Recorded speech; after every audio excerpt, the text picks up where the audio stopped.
So one of them just started kindergarten or first grade. 6 Well, years. Faith, she likes Fifi, so we call her Fifi.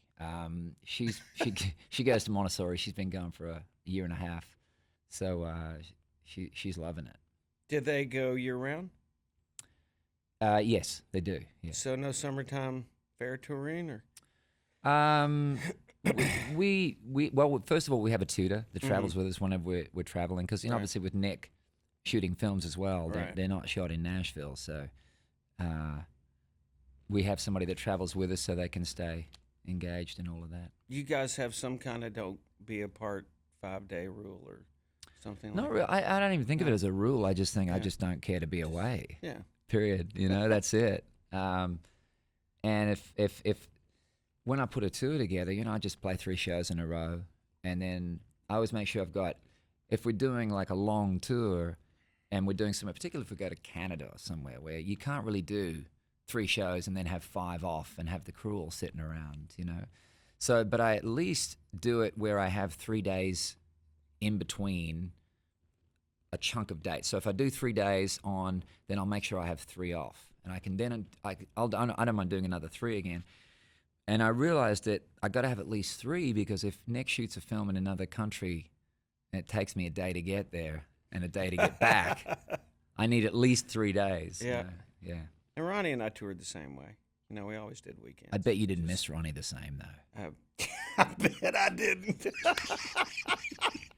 You and Ronnie have that 3-day rule. I know, Can only be yeah, together 3 yeah, days. Right. But I coach soccer and all that stuff. Right. When my kids were coming up, it's just got to be home during the week. Yeah. Got to take them to school. Yeah. Got to whatever. Somebody told me last week, man, I remember you came and played guitar at my kid's class or something. When y'all were in the middle of that, I'm like, I don't even think about all that stuff. But bet. it's just, I think all of us try and make it as regular as we can for our kids. Yeah. If you care. If you care. Yeah. Yeah. And I don't really know anybody in our world who doesn't care. No. No. I think it's pretty civilized. It's a good balance too, because our job is so us centric. When you're on the road, it's all about kicks. It's kicks this, kicks that, and then you get home, it ain't that. It ain't about kicks anymore. Right? It smells in here. Yeah. Yeah. What does that smell? Yeah. It's either a diaper or garbage or something or a cat box. It's like, we'll fix it. That's right. And Nick and I always talk about what I used to call the re-entry. It's like an astronaut that's come back, and you have to go through this. You can't just wander in. You got to go through decompression, and you got to go through certain things before you fit back in. And I've gotten much quicker at that now than I ever used to be. Well, I haven't been great at keeping up with all my buds and what they're doing, but I did go see you play this year, and it was just made me feel so good. Barbara and I walked out of there going, God, that was just so enlightening. Right on. Thank you. And, I guess everybody has impressions of songs or whatever, but I told somebody that, and they weren't even talking about songs, but my comment was, I don't care what kind of music you like, if you don't go see Keith play and come out of there going, holy crap, you have really taken your musicianship, your showmanship, everything to such a high level. It really made me feel good to walk out of there going, how good. I loved at the end when you played piano and all this stuff. So what about, having screwed up many nights of performances over the years myself, I was wondering, you spent a lot of time in the audience, actually touching and feeling your audience. Yeah. Well, how has some of that gone awry? Like the guitar giveaway thing, has that ever just gotten a little out of hand, or is?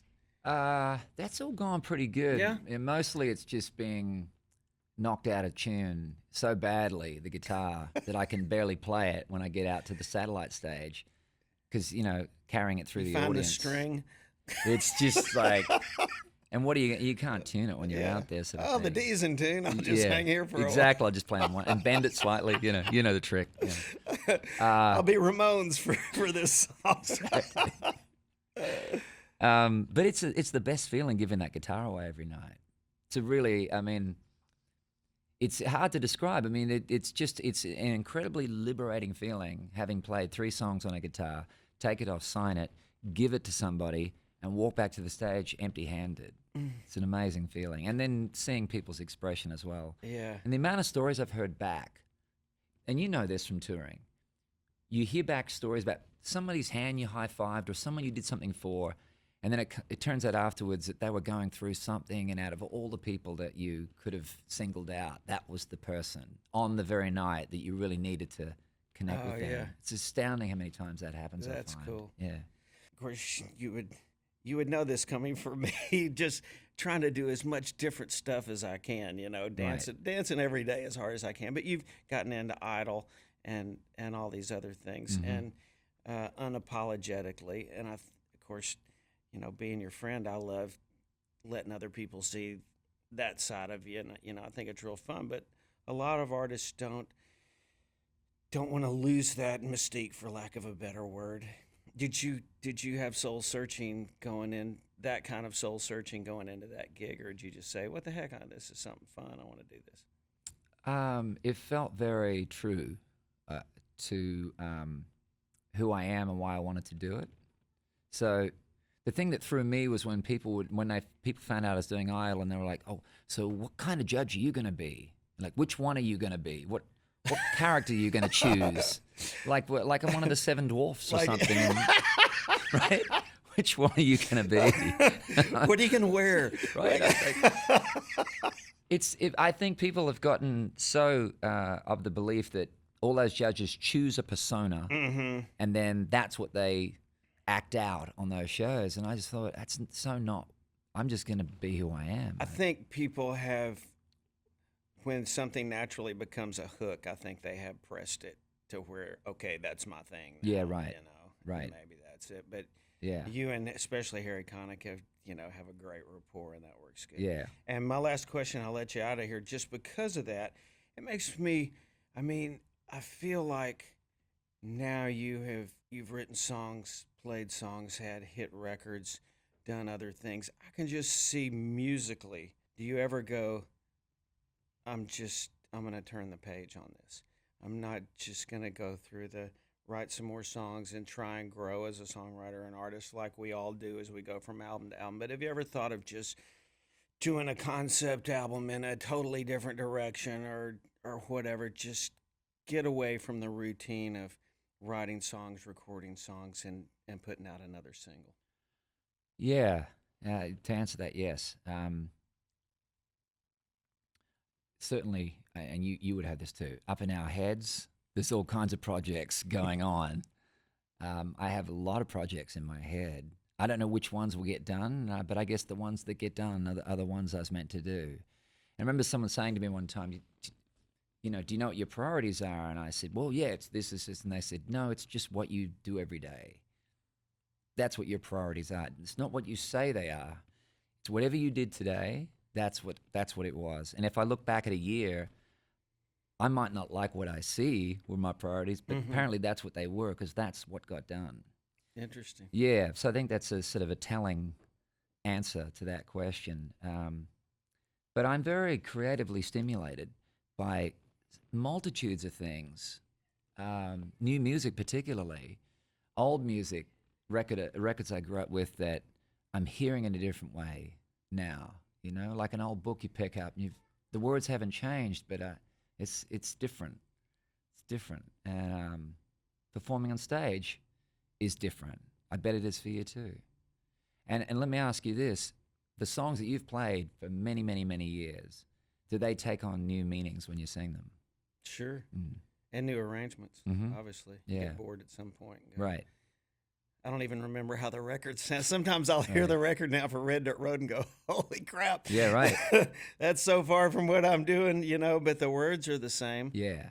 But they mean things as you grow older, and obviously as a musician you get bored. Yeah. Man, I know you got to get out of here, but thanks I for could just sit coming and by. chat all day. I know, Kix. I could so easy too. to talk to you. We don't have to do that on mic either. Let's get the girls together, and we keep saying it, but our lives are running pretty hard. Reckon they'll ever slow down? Yeah. Yeah, I think so. I think with the passing of Nick's dad, recently. Those sorts of um, that sort of turbulence that just comes so abruptly is has a profound effect on everything. I can feel all the resonating energy of that event having a deep effect on us, Mm-hmm. and giving us pause to look at everything. Mm-hmm. Why are we doing what we're doing? And I think it's one of those things as you get older too that it's got to have purpose. Yeah. I'm not going to do anything unless I feel it's got purpose. That's all. That's all I'm driven by now. And it's funny because I look at some of my songs and I think, I wish I could. I wish I said more sometime. Like there's certain songs that are sort of they're thin. They're thin songs. I have some of my songs are thin. They don't really say much. And then we go out and but then we go out and play. And I watch everybody out there singing with such joy and exhilaration and hope. And I think this has got purpose.